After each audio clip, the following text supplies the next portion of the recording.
Assalamualaikum warahmatullahi wabarakatuh.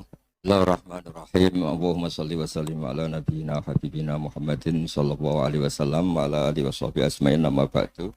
Semua yang kami hormati, ada Pak Rektor, ada Rektor Senior Pak Arsoyo, ya teman-teman direktur, dosen semua yang saya hormati. Tadi katanya mau naik kelas ya. Kalau naik kelas dari rumah saya niatkan mari mengkaji diroyah. Diroyah itu melogikakan riwayat. Jadi misalnya kita sering dengar Rasulullah Shallallahu Alaihi Wasallam sering ngendikan kalian masuk surga itu bukan hanya berdasar amal, tapi berdasar anugerah Allah Subhanahu wa Ta'ala. Oke, kita sepakat amal kita, perilaku kita, ibadah kita, andaikan dikompensasi dengan nikmat yang Allah berikan tentu tidak seimbang. Untuk membayar itu saja sudah lunas. Jadi Anda semua tidak berhak masuk apa? Surga. Sehingga di beberapa riwayat dijelaskan ada orang yang 500 tahun ibadah, nggak pernah maksiat. Ditanya sama Allah, kamu masuk surga karena apa? Karena ibadah saya ya Allah. Ya sudah, surga kamu 500 tahun saja, karena ibadah kamu 500 tahun. Ini cerita umur-umur orang dulu. Ya Allah, katanya surga engkau ini selamanya. Ya kalau yang selamanya itu rahmatku, kalau amal kamu terbatas ya surganya sesuai amal kamu ya terbatas. Ya sudah ya Allah, berarti masuk saya surga saya ini karena fadl engkau, karena anugerah engkau. Itu namanya apa? Diroyah. Diroyah itu satu kajian analisis di mana kita percaya riwayat, tapi kemudian punya logika, punya diroyah. Ini penting supaya tauhid kita ini kuat. Jadi dulu ada orang yang sangat cerdas, namanya Jubair bin Mut'im. Dia saking cerdasnya, juga kaya, juga tokoh, dikirim sebagai delegasi pembebasan Asra Badrin, tawanan Badar. Kemudian pas datang ke Masjid Nabawi, Nabi delalah pas baca Wattur wa kitabim mastur. Sampai pada titik Nabi baca Am khuliqu min ghairi syai'in am humul khaliqun. Apakah penciptaan yang sedemikian canggih itu dimulai tanpa perwujudan, tanpa sesuatu yang real, yang maujud. Orang itu langsung bersimpuh, matur, ya Rasulullah saya Islam. Kada qalbi yatir, hampir hati saya, otak saya, pikiran saya itu terbang. Karena logika yang dibangun ateisme misalnya, kalau alam raya ini dimulai dari nihilisme, berarti logikanya apa? Al-adamu yakhluqu maujudan. Alam raya ini kan maujud, maujud itu ada. Kalau yang lebih dulu itu ketiadaan, berarti ketiadaan menjadi sebab kewujudan. Kalau dalam bahasa Arab itu al-adamu yakhluqu maujudan, sesuatu yang harusnya nggak jadi faktor karena ketiadaan menjadi faktor sesuatu yang nyata. Itu kan nggak masuk akal. Ya, kalau alam raya ini ada al-adam sing yasbiku maujudan, berarti alam raya ini al-adamu yakhluqu maujudan, sesuatu yang tidak ada menciptakan yang ada. Dengan logika itu terus kita ngaji, diajari sama guru-guru kita, sifat dasar Allah itu maujud. Wallahu maujudun qadimun. Terus masuk. Yang harus distatuskan pertama dari Allah itu apa? Maujud, wujud. Karena dengan wujud ini layak menjadi penyebab adanya alam raya ini. Sehingga ketika kita menolak faham nihilisme atau ateisme, faham tanpa Tuhan, tanpa pencipta awal, kita punya diroyah. Bahwa tidak mungkin ketiadaan ini menjadi sebab perwujudan alam raya ini. Yaitu amkhuliku min ghairi syai'in. Masa alam raya ini diciptakan tanpa sebab yang nyata, yaitu wajibil wujud. Siapa itu? Allah Subhanahu wa Ta'ala. Begitu juga menyangkut sholawat. Orang boleh beda pendapat tentang redaksi sholawat. Ada sholli ala Muhammad, ala Sayyidina Muhammad, Nabi Muhammad. Monggo lah, masalah redaksi saja. Tapi setelah dianalisis, Nabi itu Pak Rektor, jadi Nabi setelah Nabi Isa saking dihormatinya sampai dituhankan. Juga jadi Nabi yang ada cerita masih hangat, orang Yahudi itu bunuh Nabi. Jadi yang satu mendudukkan Nabi sedemikian tinggi sampai kayak Tuhan, yang satu menjatuhkan Nabi sedemikian rendah sampai dibunuh. Kayak apa susahnya jadi Nabi Muhammad SAW. Kemudian dengan gampang, Hadaddin agama ini bikin syariat yang bernama sholawat. Redaksinya monggo lah sesuai tradisi masing-masing. Allahumma sholli ala Muhammad, Allahumma sholli ala Sayyidina Muhammad, ala Nabiyina Muhammad, monggo lah. Tapi yang jelas redaksi ini kalau di diroyah dikaji, Allahumma itu Tuhan, Tuhan itu pemberi. Wa Muhammadun wa in jalla qadruh abdun min ibadi. Muhammad apapun tinggi derajatnya tetap berstatus hamba. Sehingga agama ini terjaga oleh syihotus sholawat. Agama ini terjaga oleh redaksi sholawat. Yaitu Allah tetap pemberi sebagai Tuhan yang enggak tersaingi. La syarikalah. Rasulullah Muhammad wa in jalla qadruh. Apapun prestasinya bisa mi'rad, bisa apa saja. Tetap seorang hamba yang butuh muhtajun ila rahmatih. Jika redaksi Allahumma sholli ala Muhammad ini mengukuhkan yang Tuhan tetap Tuhan, hamba pilihan tetap hamba pilihan. Tentu dengan redaksi ini kemudian kita mendudukkan Nabi benar-benar posisi terhormat. Yaitu orang yang paling berhak dapat askat tahiyat, mendapat penghormatan Allah paling tinggi, yaitu Rasulullah Muhammad SAW. Dan itu diulang-ulang oleh Allah. Subhanalladzi asra bi'abdi. Status hamba ini diulang. Lagi-lagi ini bernama diroyah. Bernama apa? Contoh ketiga misalnya fihi ayatum bayinatum maqamu Ibrahim.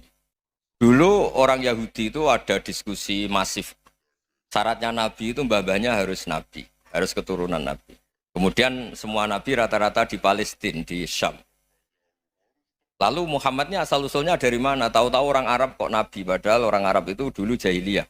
Walhasil terus diceritakan bukti Muhammad ini turunan Ibrahim adalah ada jejak kaki Nabi Ibrahim di dekat apa? Ka'bah. Fihi ayatum bayinatum maqamu Ibrahim. Kalau Nabi Ibrahim pernah di Mekah, artinya beliau pernah meninggalkan turunan yang di Mekah. Yaitu bernama Nabi Muhammadun sallallahu alaihi wasallam. Itu disebut fihi ayatum bayinatum maqamu Ibrahim. Nah, itu namanya diroyah. Diroyah itu satu perilaku keseharian kita beragama, kemudian tahu logikanya. Yang keempat misalnya, mangkana yu'minu billahi wal yaumil akhir fal yukrim apa? Jaro. Orang yang iman karena Allah dan Rasul, maka memuliakan tetangganya. Andaikan pakai hukum sosial, tentu kalau tetangga kita baik, kita baik. Kalau kurang baik, kok kurang penggawean kan gitu. Tapi dulu itu pernah ada seorang ulama itu dibully ya, dikerjain sama anak muda tetangganya. Pak Kiai datang ke rumah saya, orang ini datang.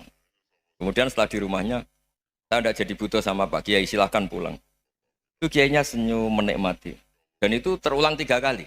Dibully seperti itu, dikerjain terulang 3 kali. Lalu tetap Kiainya tuh asik, seneng sekali. Lama-lama pun dia ini tanya, kenapa engkau tidak tersinggung? Padahal saya kerjain sampai 3 kali. Tak undang, terus tak suruh pulang, tak undang, tak suruh pulang. Kata Kiai tadi, yang memerintahkan baik sama tetangga itu Allah. Jadi saya nikmati ketika bisa baik sama Anda. Tidak ada urusannya dengan perilaku Anda yang menolak saya. Nah itu terus kita tahu, memang motifnya kita baik sama tetangga karena iman sama Allah dan Rasul, bukan hukum kompensasi sosial. Jadi kalau mau diteruskan Pak Rektor, saya ngajar di sini ya karena perintah Allah itu orang alim harus ngajar, bukan karena perintah Rektor. Kalau diteruskan. Ya saya mohon juga gitu para dosen, para karyawan di sini, kalau nggak khianat dengan UI itu karena takut sama Allah, jangan takut sama Rektor. Kalau Anda baik juga karena Allah, jangan baik karena apa? Rektor. Bagaimanapun ya semua kita ini makhluk. Makhluk itu la yadurru wa la yanfa. Begitu juga melihat Indonesia. Melihat saya ini kan ikut di UI itu lama sekali, ikut sama Profesor Zeni, dari Profesor Zeni nulis tafsir. Mungkin Pak Harsoyo tahu banyak, dulu Pak Lutfi ya tahu banyak. Tapi saya memang nggak pernah terbuka karena ya memang nggak ingin sebenarnya. Kondisi ini kondisi darurat. Sehingga saya tahu cara berpikir Profesor Zeni, ya tahu komitmen beliau pada UI. Dan pendiri UI memang ya banyak yang dari tokoh NU, Muhammadiyah, dari tokoh-tokoh ormas yang lain memang didirikan banyak orang. Hingga UI memang nggak milik ormas apa tertentu.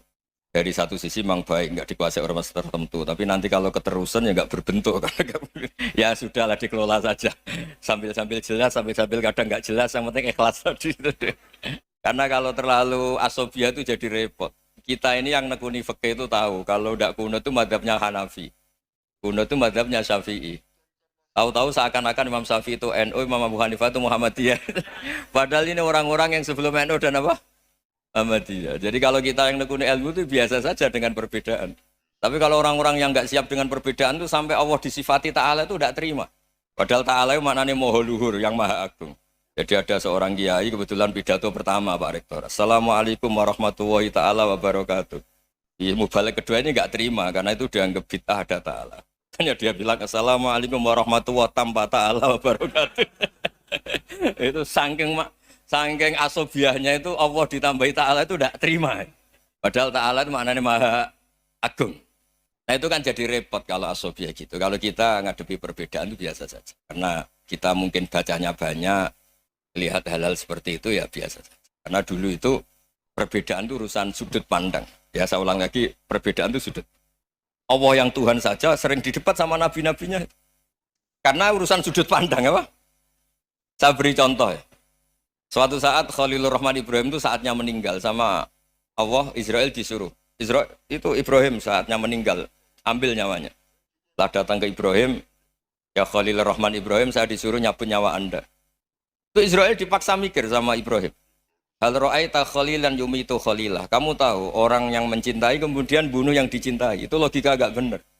Akhirnya Israel kan nggak biasa debat, kan nggak dilatih debat, nggak pernah ikut lomba UI debat ilmiah. Dia taunya nyambut nyawa aja. Kembali ke Allah. Ya Allah, kata Ibrahim, hal ra'aita khalilan yumitu khalilah. Masa kekasih bunuh yang dicintai ya. Tapi kata Allah santai, bilang ke Ibrahim, hal ra'aita habiban yakrahu ayyalqa habibah. Masa katanya dia cinta saya, kemudian ketemu saya tidak berani. Israel mater lagi. Logikanya gini Ibrahim, masa yang dicintai sama yang ketemu yang dicintai nggak berani. Ya udah ketemu aja. Katanya yang meninggal itu. Artinya kamu bisa saja GR tidak mati-mati karena merasa dicintai. Atau ingin mati karena mencintai. Nah maksud saya, dalam hal-hal seperti ini orang UI pasti nggak jelas. Katanya cinta Allah suruh mati ya nggak mau. Nggak jelas kan? Dibilang nggak cinta juga nggak mau. Tapi dibilang cinta kalau ukurannya mati juga nggak mau. Nah, tapi dalam banyak hal nggak jelas itu penting Pak Rektor. Penting sekali. Buatan Buyan, saya beri contoh sekian ilmiah, nggak jelas itu penting. Rasulullah SAW itu dalam banyak hal itu disuruh Allah, memang disuruh supaya ngambil sikap seperti itu. Karena Allah itu punya otoritas penuh untuk bikin orang itu baik atau tidak baik. Wahsy itu yang membunuh Sayyid Hamzah, orang paling dicintai Nabi, di antara yang dicintai Nabi. Qatalahu Wahsyun, dibunuh oleh Wahsy. Nabi secara basarnya itu nggak suka sama Wahsy. Sampai cara lahir ya ingin corong Jawa ingin masuk nol. Tapi apa kata Allah? Laisa laka minal amri syai'un aw yatuba alaihim aw yu'adziba. Itu tidak wilayah kamu Muhammad. Malah Wahsy dikasih tobat sama Allah. Khalid bin Walid. Itu perang Uhud kalah itu karena ide brilian Khalid bin Walid. Pas itu masih panglima kafir. Yaitu pura-pura kalah, ghanimah dilepas, sahabat turun, pasukannya naik, walhasil orang Islam kalah. Khalid bin Walid akhirnya juga masuk Islam. Orang yang secara basariah Nabi itu enggak siap. Kebalikannya juga ada. Sa'labah itu orang sampai gelar hamamatul masjid. Ini pas ngaji mesti ingat. Salam. Dia di masjid terus. Setiap habis salam tuh lari. Karena istrinya nyuwun sewu masih berpakaian yang tidak pantas. Kenapa engkau terburu-buru pulang? Pakaian yang dipakai istri saya sekarang saya pakai. Ya pakaian sarung itu kayak Pak Rektor kan fleksibel. Ini khusus mau Ramadan. Tidak akan sarungan terus. Gak usah khawatir. Jadi ini tadi sudah perjanjian. Saya yang kiai celananan, beliau yang rektor pakai sarung. Jadi iya. Supaya itu barter madhab.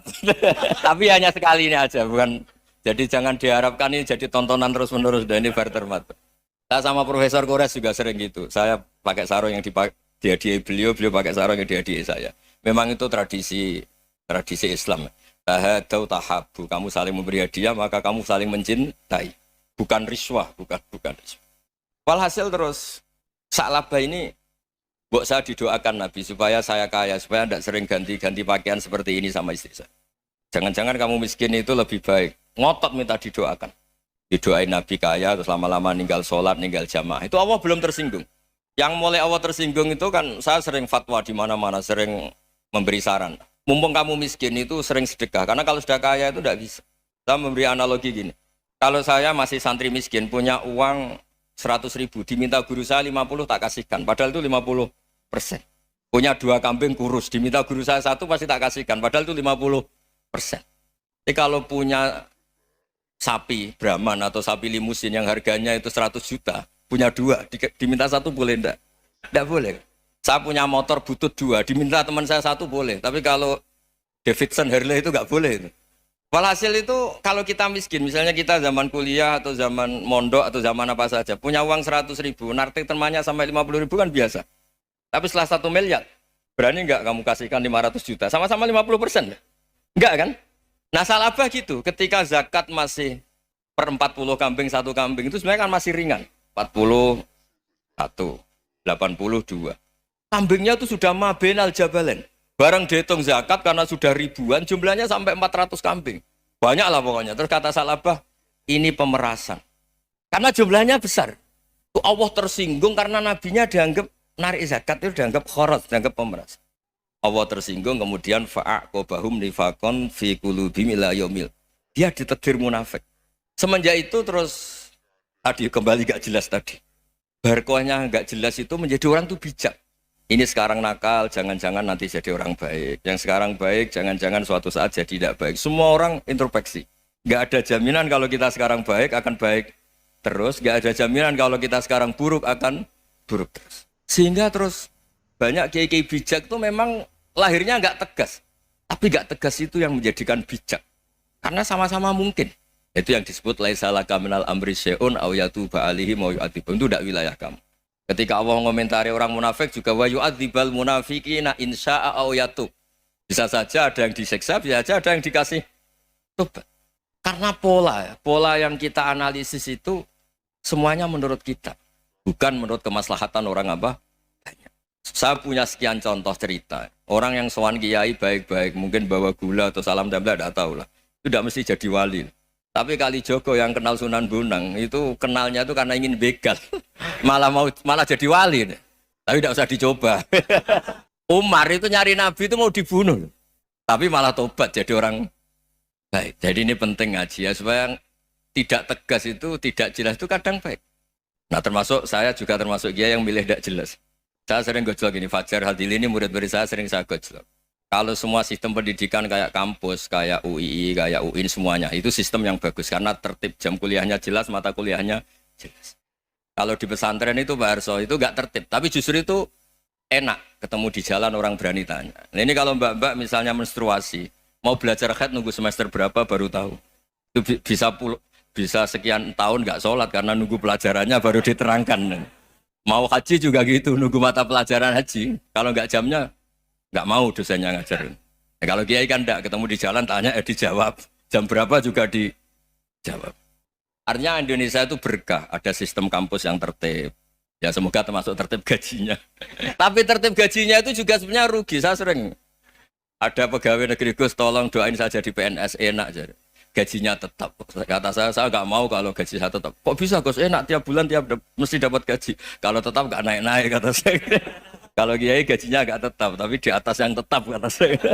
Artinya Indonesia itu berkah. Kalau semuanya pakai sistem pendidikan setertib ini, orang mau tanya haid ya nunggu pelajaran haid. Bab haji ya nunggu pelajaran haji. Tapi kalau ketemu kiai itu enggak.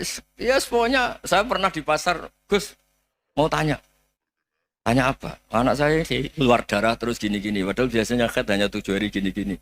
Ya sudah kembalikan ke biasanya, rudat ilal adat. Itu enggak usah sowan ke rumah.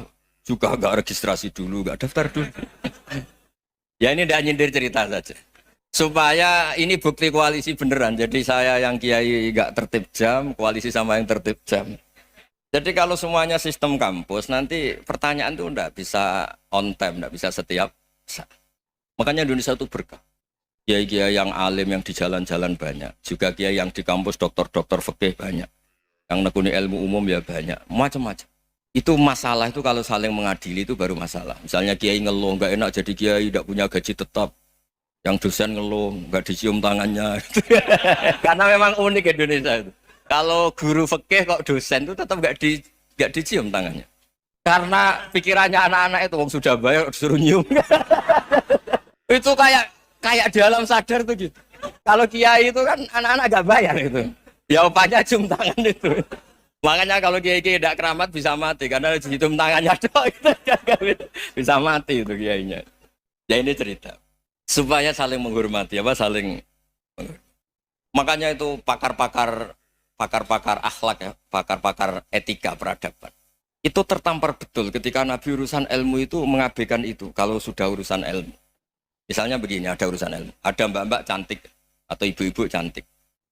Itu dalam Islam itu diajarkan jangan sopan-sopan banget. Kata Nabi, karena kekuatan ilmu itu di atas kekuatan akhlak, di atas kekuatan adab. Ya nisa an-nabi lastunna ka ahadim minan nisa. Ini taqaituna fala takhdu'na bil qaul. Fa yatma alladzi fi qalbihi maradun. Misalnya ada mbak-mbak cantik, menarik, Kemudian sopan misalnya sama Pak Fajarin sama dosen-dosen. Monggo binara. Wah itu bahaya pikirannya kemana-mana itu. Orang yang imannya pas-pasan, wih berarti mau. Maksud saya kalau cantik, menarik ketemu di jalan, biarin aja dosennya mau kemana biarin aja. Gak usah dihormatin. Kalau dihormatin, Pak mau kemana sadarian no bisa bahaya ya. Nah, biarin aja. Kalau tanya, Dek ini alamatnya mana? Cari sendiri Pak. Karena hanya dengan cara itu si Pak dosen ini gak kepikiran. Nggak ada orang suka orang kedus itu nggak akan. Tinggal sudah cantik, sopan. Wah bisa pikirannya macam-macam. Itu ilmu. Fala takhdu'na bil qaul. Kamu jangan terlalu lirih kalau ngomong. Fayatma alladzi fi qalbi maradun. Orang yang pikirannya masih kotor pasti berpikir yang negatif. Anda mungkin demi sopan sama dosen Anda. Tapi sejauh mana dosen Anda juga berpikir positif. Itu kan uji iman sama uji nyali. Sama pejabat yang sopan sama kiai mungkin punya Alphard, punya Robicon, punya terus bawa uang banyak. Terus sama kiai cium tangan hormat. Jangan-jangan kiainya yang pikirannya macam-macam. Ini berarti bisa jadi muhibbin potensial misalnya. Nah, saya ini termasuk kiai yang pengagum ilmu. Sehingga saya sama orang yang medit, yang kikir sama saya itu saya senangnya bukan main. Kenapa? Karena kalau orang medit itu gak berhak nuntut. Tapi kalau orang lomo 1 juta minta surga, 2 juta ya minta apa? Surga. Gus salam template 200.000 aja kadang minta surga. Tapi kalau yang kikir-kikir ya sudah salaman tok sudah. Gak minta apa-apa kan dia tahu diri, gak bayar kok minta. Maksud saya Islam itu luas, dinikmati saja Pak. Dinikmati saja. Nah itu diroya, maksudnya itu diroya. Diroya itu kamu tahu aturan Islam itu kamu harus yakin khairihi wa syarrihi minallah. Semua itu ujian, tapi kemudian dikaji. Makanya saya ini termasuk pengagum Imam Syafi'i. Imam Syafi'i itu dikasih tahu. Tadi orang yang di depan engkau cium tangan hormat tuh di luar ngomong-ngomong, ngata-ngatain Anda. Imam Syafi'i tertawa-tawa sowan. Loh, Anda ini dikata-katain di luar kok. Kok tidak kamu anggap munafik malah tertawa. Berarti saya wibawa, di depan saya nggak berani. Dianggap enteng saja. Dibilangin, sebagian orang kampung sini nggak suka sama engkau. Baguslah, tidak akan pinjam uang sama saya. Di mana-mana orang pinjam minta tolong itu karena seneng. Kalau benci kan enggak. Intinya dianggap enteng saja. Yang terjadi di dunia itu semuanya dianggap enteng saja. Man asa ilaika faqat atlakoka. Yang berburuk sama kamu itu membebaskan kamu. Coba kalau akrab, titip. Ya misalnya akrab sama Pak Fajar. Bilangkan ke Pak Rektor, sangkat tuh jadi guru tetap atau apa kan ribet. Kalau tidak cocok kan nggak minta apa-apa. Makanya hati-hati Pak Rektor sama yang akrab-akrab itu. Itu dulu saya juga nggak paham. Di antara wasiat Bapak yang sering diulang-ulang tuh itu. Suatu saat kamu jadi kiai, ngelola orang nggak seneng tuh gampang. Sudah, situ orang lain. Tapi kalau ngelola orang nggak orang seneng tuh repot. Mintanya aneh-aneh. 100.000 aja minta surga. Hanya teman tenis saja minta naik jabatan. Intinya itu ya sudahlah dikelola. Yang seneng ya berkah, mungkin teman berjuang, teman diskusi. Yang nggak seneng ya berkah, karena ini tidak minta macam-macam, nggak seneng. Nah itu namanya diroya. Diroya itu satu kajian keilmuan yang menjadikan kita ini nyaman dengan riwayat-riwayat panduan-panduan dari Rasulullah Shallallahu Alaihi Wasallam kayak tadi. Kenapa sih tentang baik sama tetangga, baik sama tamu? Hitung-hitungannya itu mangkana yu'minu billahi wal yaumil. Saya pernah dicium sama orang miskin yang akut miskin betul. Itu tak ajarin Anda ini lebih hebat ketimbang orang-orang kaya. Misalnya gini. Misalnya ada komunitas rektor atau kiai besar. Saya ini kata orang banyak termasuk kiai besar. Mungkin kalau pinjam uang itu karena mau beli mobil, aksesoris mobil, karena kita kiai top atau rektor atau orang-orang top. Kalau sesama orang miskin itu pinjem-pinjemannya itu urusan beras, itu urusan nyawa. Keren mana? Menyelamatkan nyawa sama aksesoris mobil. Nyawa. Jadi pahala kamu pasti lebih besar. Itu senengnya jadi orang miskin terus keterusan sampai sekarang. Itu. Lo coba kalau menteri sama menteri, rektor sama rektor, kira-kira pinjamannya apa Pak Arso? Kan kalau mau beli mobil atau mau umroh VIP, pokoknya yang keren-keren. Kalau orang miskin pinjam karena apa? Makan kan? Beras kan? Makanya kalau yang sedang miskin monggo lah kalau ingin teruskan. Maksud saya Islam itu seenak itu. Islam itu segampang itu. Sudahlah yang sedang miskin ya keren. Karena sekali sosial itu urusannya apa? Nyawa. Tapi kalau miskin semua ya Indonesia bisa tutup kan. Ya sudah yang kaya-kaya itu saya menyelamatkan Indonesia karena bayar pajak yang menjadikan Indonesia berjalan. Tapi ya dipakai yang benar. Nah begitu seterusnya.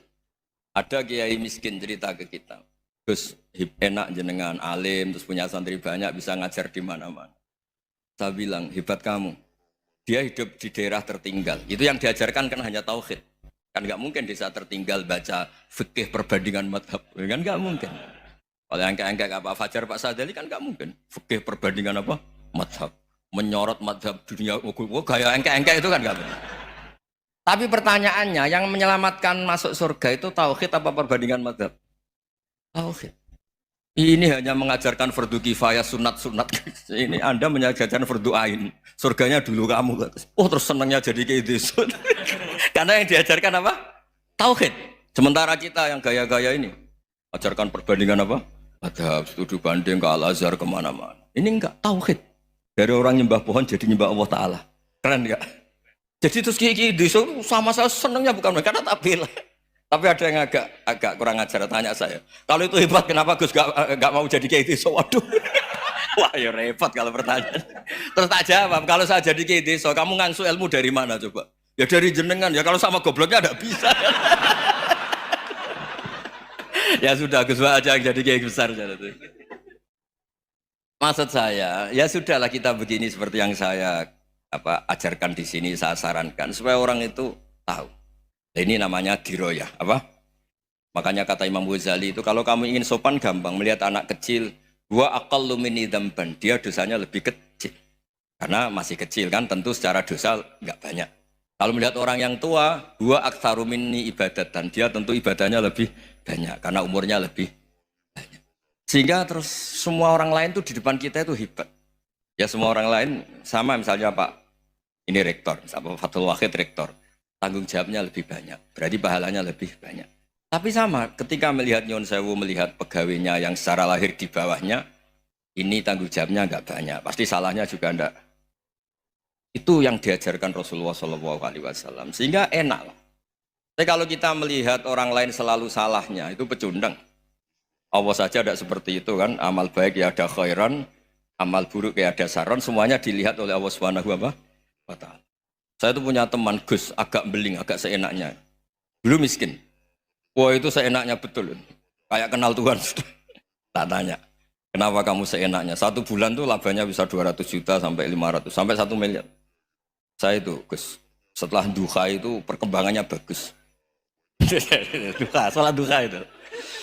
Saya pernah miskin, kan kata, ingka dari rezeki fisama, wa ingka anak kolilan, ya kalau fisama fa'anzilhu, terus wa ingkana qalilan fakasirhu, kalau sedikit perbanyak. Ini trennya sudah benar semua. Wa ingkana haroman fatohirhu, kalau haram yang kau sucikan. Makanya saya seenaknya, kalau qalilan sudah fakasirhu, paling trennya yang enggak benar juga fatohirhu kata. Dia yakin kalau yang enggak benar-benar sudah disucikan Allah, karena yang lain-lain sudah dari miskin sudah kaya, qalilan sudah fakasirhu, paling yang haroman juga sudah fatohirhu gitu. Tak tanya, lah kamu kok tahu? Polanya sudah ada Gus, karena sang kol. Kamu sembrono sama Tuhan kok begitu kan? Tapi apapun itu, seneng saya. Seneng saya sering salah teh, makanya saya mohon yang sekarang miskin, sedang miskin itu ya ndak usah nyesal banget-banget. Kalau ingin kaya monggo lah, namanya orang juga ingin. Ya, tapi Anda harus bangga. Sosial antar kalian adalah urusan nyawa dan itu pahalanya luar biasa. Supaya kita, nah yang kaya-kaya juga boleh GR lah, karena pembayar pajak. Dan itu bisa menyelamatkan apa? Indonesia Raya. Begitu seterusnya. Itu yang diajarkan Nabi, antawadu'u hatta la yabghiya ahadun ala ahadin. Kamu semua harus tawadhu sehingga antar kalian tidak saling tidak sopan, tidak saling liar, tidak saling mendolimi. Termasuk tadi sikap gak jelas tadi. Orang dolim yang sekarang dolim bisa saja tobat, yang sekarang soleh bisa saja nanti. Semuanya tuh mungkin. Kita diajari ya muqallibal qulub tsabbit qalbi ala dini. Jadi keliru kalau kita dalam banyak hal harus tegas, enggak mesti. Al halalu bayyinun wal haramu bayyinun. Tapi ada wa bainahuma umurun mustabihat. Ada yang wilayahnya itu abu-abu. Misalnya ada perempuan cantik misalnya, contoh paling gampang. Kalau kamu ajari secara serius kamu bisa aja tergoda jadi fitnah. Tapi kalau orang soleh enggak berani ngajarin kemudian digunakan orang fasik malah menjadi orang nakal, kita juga tanggung jawab. Kamu mau tegas gimana? Wilayahnya sama-sama mungkin.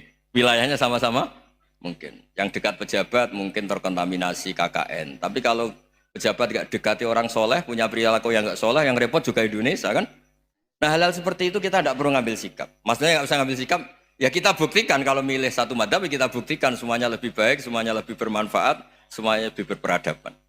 Karena nggak bisa dihindari wabena humain. Termasuk nyuwun sewu, saya mohon maaf sama mulai Pak Harso, Pak Lutfi sampai Pak Fathul Wahid. Saya ini termasuk kiai yang nggak suka dekat sama orang-orang top. Bukan karena hasud. Memang konstitusi kiai harus gitu, la tamuddanna ainaika. Kenal orang lebih tinggi itu kan resiko. Misalnya saya kiai desa, mungkin punya keri tua sudah seneng, punya kijang tua sudah seneng. Gara-gara kenal Pak Wahid naik Camry, waduh kok saya kalah itu. Kenal orang itu kan resiko. Mungkin dosen-dosen sini kalau kenal saya di Rembang juga resiko. Di sini nggak ada cium tangan, melihat saya dosen, wah gak enak jadi dosen. Jadi memang harus dibatasin.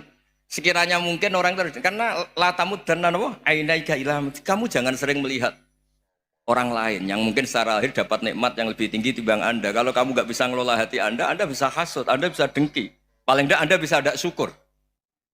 Saya itu sering didolani pejabat, juga sering melihat pejabat di TV-TV. Naik mobil aja ada yang naikkan. Bahkan kalau wudhu itu anduk aja ada yang bawa. Itu kalau yang nggak kuat, wih naik jadi pejabat. Ya makanya terus konstitusi kiai itu mengatur, sudahlah mata kamu itu kamu batasin. Jangan melihat sesuatu yang potensi ya, potensi menjadikan Anda tidak apa syukur. Jadi saya mohon, ini memang konstitusi saya sebagai kiai dari saya, tapi di hati saya tetap akrab. Saya doakan semua untuk UI, untuk semua orang Indonesia kita doakan. Kita ingin semuanya tambah baik, tambah baik. Ya, mohon assalamualaikum warahmatullahi wabarakatuh. Terima kasih Gus Bah untuk pencerahan yang luar biasa. Kita masih punya waktu 28 menit. Kalau Gus Bah berkenan, apakah ada yang ingin bertanya? Singkat, padat, sebutkan nama. Sana ya. Tiga aja ya. Satu, sini, dua. Satu lagi dari Ahwat, ya Ibu ya. Ya. Silakan. Satu dari sana ya. Ya, maju aja, maju. Mikrofonnya aja.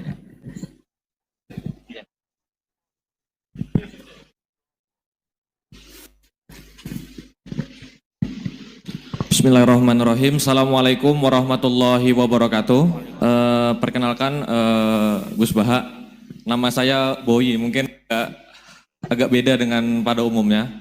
Saya bukan dari kalangan santri, tapi ketika mendengar ceramah Gus Baha pada awal-awal saya kuliah itu merasa kok kayak sebelumnya kenapa tidak masuk santri aja gitu. Karena ternyata toh yang diajarkan juga banyak dasar-dasarnya atau prinsip-prinsipnya yang sama dari jalur berpikir dan lain sebagainya.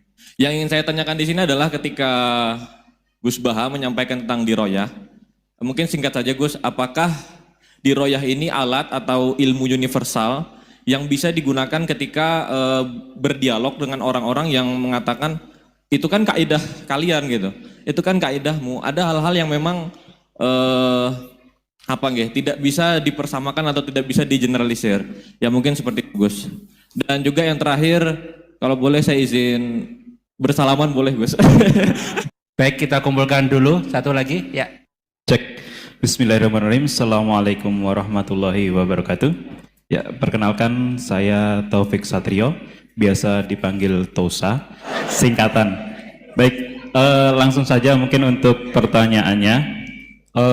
Di Yaumil Akhir nanti kan ada yang namanya Yaumil Mizan, itu pertimbangan gitu kan. Nah itu bagaimana kalau timbangannya itu sama, artinya seimbang.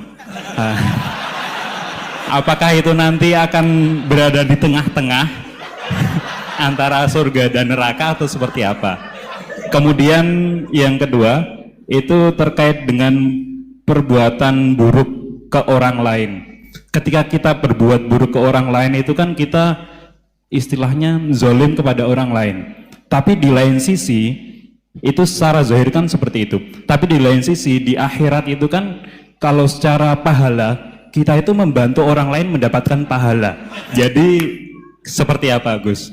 Terima kasih. Assalamualaikum warahmatullahi wabarakatuh. Terima kasih Mas Tosa ya. Silakan Ibu ya. Assalamualaikum warahmatullahi wabarakatuh. Perkenalkan saya Nazrullah Hasanah. Mau bertanya, apakah perbedaan NU sama Muhammadiyah?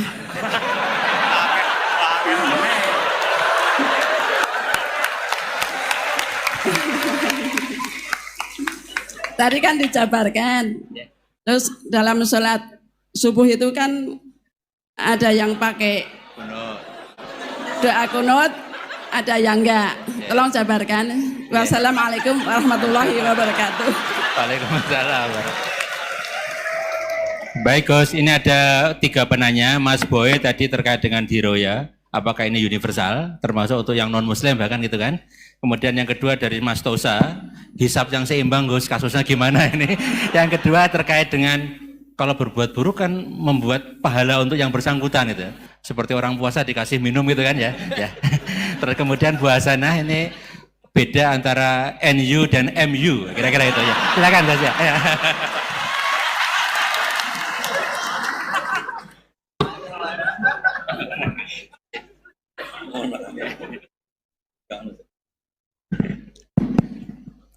Bismillahirrahmanirrahim. Sebelum saya jawab, saya senang kalian semua senang dengan sesuatu yang taat itu.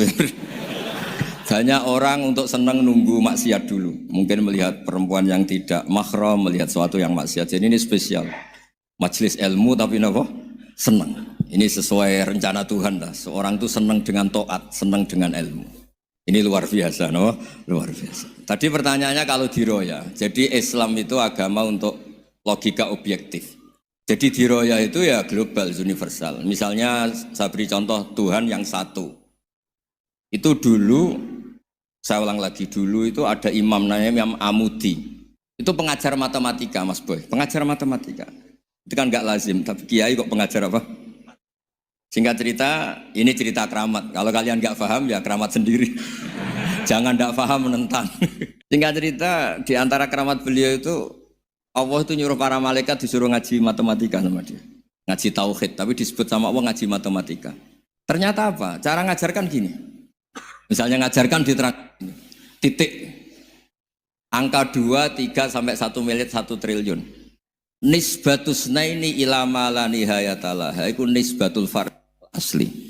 Angka itu entah 2, entah 3, entah 1 miliar. Semuanya dibanding angka 1 itu namanya cabang. Tetap yang al aslu itu angka 1. Itu otak siapapun itu akan ekor dengan logika tadi. Bukan kita muslim.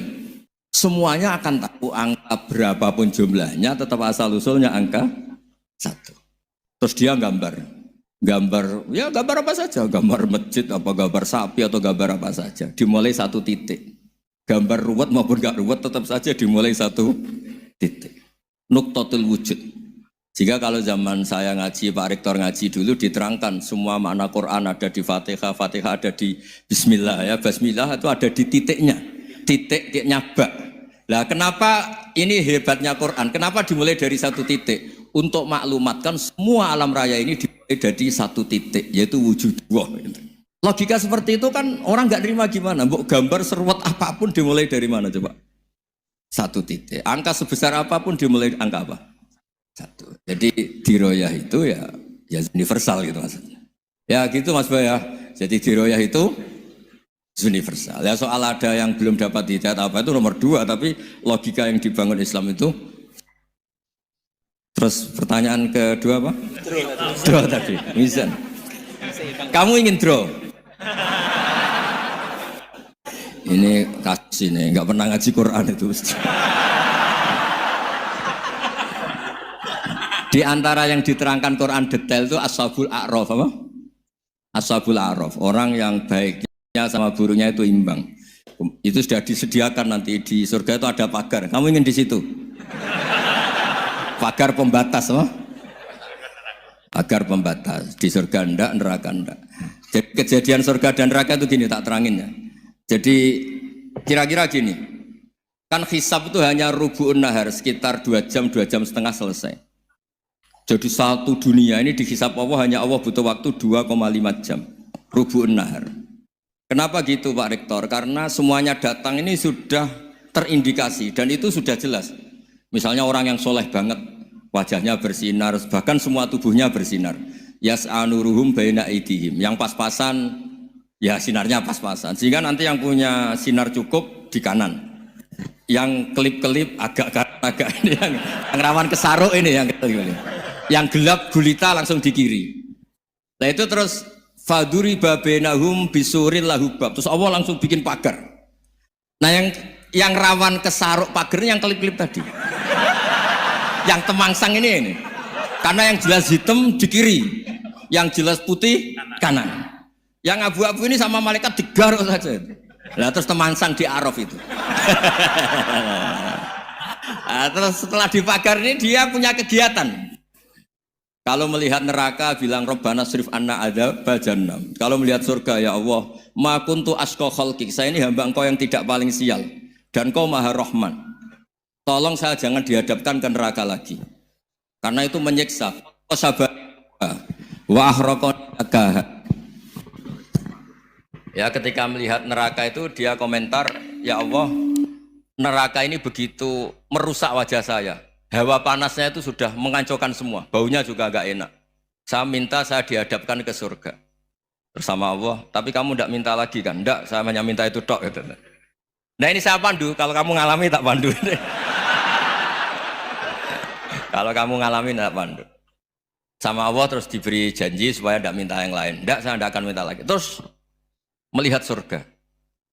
Nah, di surga melihat orang kayak gitu kan. Di surga nanti kalian kan hura-hura semua. Wah, istri yang di dunia kurang cantik, rewel, yang di surga itu istrinya cantik semua, gak rewel semua. Gak minta belanja, cantiknya gak usah kesalahan, pokoknya top lah. Terus dia melihat, tersiksa, cara Jawa ngiler. Wih, masa ngelihat tok? Akhirnya ya lama-lama berani ngajukan, ya Allah masa ngelihat tok? Gitu. Dikasih masuk gitu. Ya terus, tapi kamu kan janji gak minta lagi. Ya terus ngerayu-ngerayu Tuhan lagi. Akhirnya walhasil nanti kalau betul-betul A'raf itu nasibnya akhirnya masuk surga. Tapi tadi digarap dulu lah, dikerjain dulu. Itu lama sekali perjalanannya, memang lama sekali. Nah soal orang membunuh itu, apa contohnya tadi? Berbuat buruk sama orang lain, ya apapun lah. Berbuat buruk sama orang lain itu, kalau faktanya nanti tobat, Allah yang bisa ngelola itu. Makanya Nabi pernah senyum-senyum, pernah tertawa-tawa. Sungguh ketika Allah menghendaki rahmatnya itu semuanya indah. Yaqtulul qatil fayatubu hadza. Jadi ada orang nyun sewu membunuh, terus dia tobat serius. Kemudian al-maktul yang dibunuh ini masuk surga karena madlum. Qatilnya karena tobat serius juga masuk surga. Ya begitu juga di kedoliman-kedoliman yang lain. Jadi ya makanya tobat itu penting sekali. Ya taruh saja begini yang terkenal ya, contoh Wahsy itu jelas di surga karena syahid dibunuh Wahsy. Apa Hamzah? Hamzah ini jelas di surga karena matul syahidan, dibunuh secara syahid oleh Wahsy. Tapi karena Wahsy tobatnya serius, nanti juga di surga. Begitu juga keburukan-keburukan yang lain. Jadi tobat ini misalnya ada orang hartanya dicuri. Tentu yang dicuri ini kalau dia orang baik, ya mungkin secara formal lapor polisi, tapi kalau dia orang baik mungkin ridho lah itu. Berkahnya ridho, dia menjadi orang baik karena ridho diuji Allah, hartanya apa? Dicuri.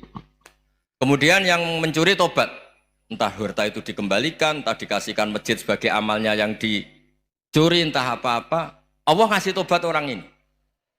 Kemudian sama-sama jadi orang baik, kemudian sama-sama di surga. Makanya itu Nabi sampai senyum-senyum, betapa rahmatnya Allah tidak terbatas. Sama lagi betapa rahmatnya Allah tidak terbatas. Bahkan qatil sama maktul bisa ngopi di surga bareng tadi itu. Karena ya tadi masyhur itu. Yang paling legenda dalam sejarah Islam kan, saya pernah membunuh orang yang sangat dicintai Rasulullah. Sebagai tobat saya akan membunuh orang yang paling dibenci Rasulullah. Singkat cerita, Wahsy ini menangi bunuh Musailamah al-Kadzdzab, orang yang ngaku-ngaku nabi yang merusak tatanan apa? Islam. Apapun itulah, cerita-cerita apapun itu. Makanya saya sering cerita, kalau preman pasar itu tobat, bu, jangan nyapu masjid. Tobatnya tetap di pasar, yang dulu pasar gak aman karena dia, sekarang aman karena dia. Jangan tobat terus nyapu di pasar, pasar diganti soksisennya, pengganti. Itu nggak fair apa? Jadi kalau tobat itu harus seimbang dengan zaman salahnya. Zaman apa? Kayak Umar. Ketika dia kafir itu orang Islam dibikin takut. Terus ketika dia Islam, gantian orang kafir dibikin takut. Pertama dia Islam langsung marahnya Abu Jahal, Abu Lahab. Awas kalau ganggu Rasulullah, ngadepin saya. Itu fair. Kenapa? Fair. Jangan tobatnya bikin orang takut, lah tobat ke masjid, nyapu. Yang di pasar diganti penggantinya tetap gaduh. Gak boleh, harusnya kalau lama bikin pasar takut, ya sekarang lama bikin pasar apa? Aman. Itu tobat yang apa? Seimbang. Ya kira-kira gitu ya. Nanti tak pandu kalau sudah di Arab. Gimana? Yang ketiga NU sama MU. Satu itu beda seragamnya dan logonya.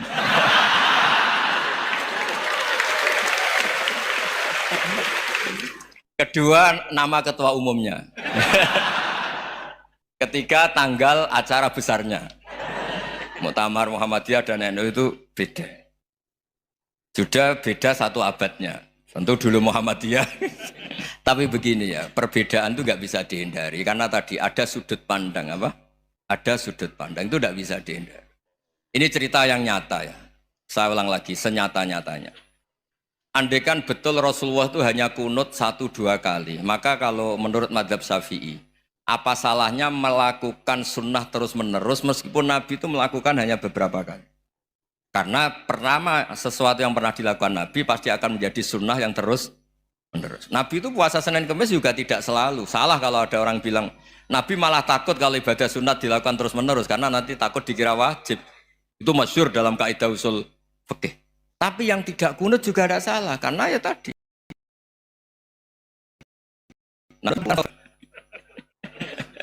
Karena bukan Nabi kelompok tertentu, no? Jadi sederhana. Terus menyangkut, ini dengerin betul, sujud. Sujud itu banyak ulama yang mengatakan untuk sah itu harus melibatkan 7 anggota. Umirtu an asjuda ala sab'ati azumin al-jabha wal yaden wal rukbaten wal qadamen. Saya diperintahkan sujud itu melibatkan 7 anggota, yaitu jabha, yaden 2 tangan, 2 lutut, terus 2 qadamen. Tapi Imam Syafi'i ngendikan, andaikan ada pendapat yang mengatakan ukurannya cukup jabha, maka itu juga benar. Karena Nabi ketika sujud ngendikan sajadalaka waj'i wa sam'i wa basori. Ya Allah telah sujud ke engkau wajah saya, jabha saya. Nabi tidak menyebut tangan, tidak menyebut rukbaten, tidak menyebut qadamen. Ini wajah dua wajah, ukurannya itu hanya jabha.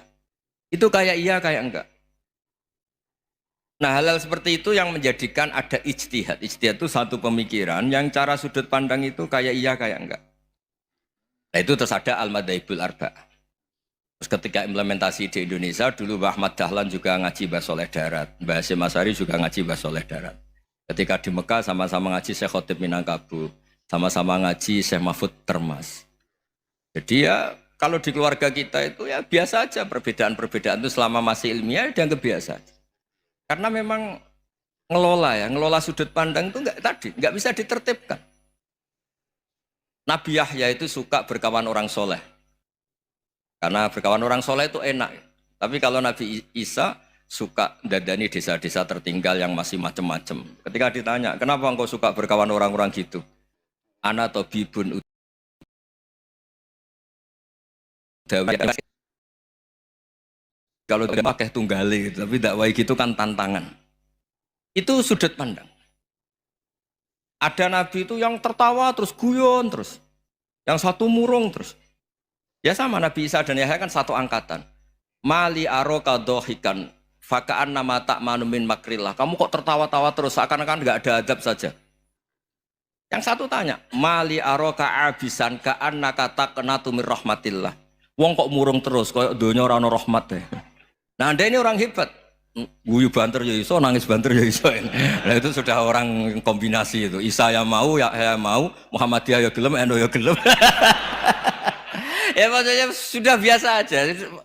Karena tadi konstitusi NU yang mengatakan ibadah harus ikhlas karena Allah, Muhammadiyah juga sama harus ikhlas karena ya sudah, kalau karena Allah sudah selesai kan. Yang menjadi masalah itu kan identitas untuk hadun nafsi, untuk diri sendiri. Kalau kita ikhlas masalahnya apa? Coba masalahnya apa coba?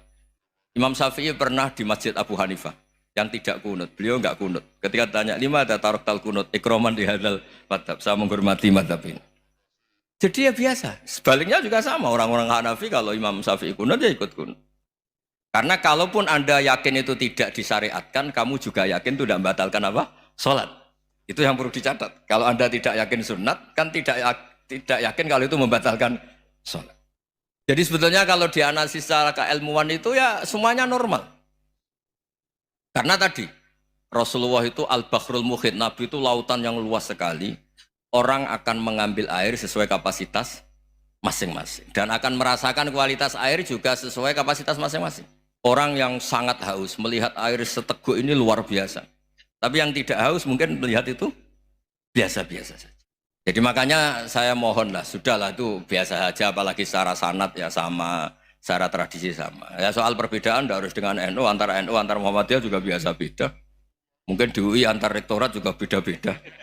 Yang satu suka dekat rektor, yang satu suka enggak. Monggo asal itu niatnya ikhlas.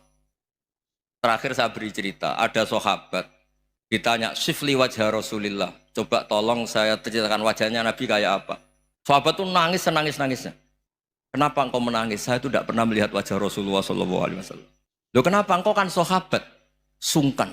Sebagai bentuk penghormatan saya tidak berani melihat wajahnya.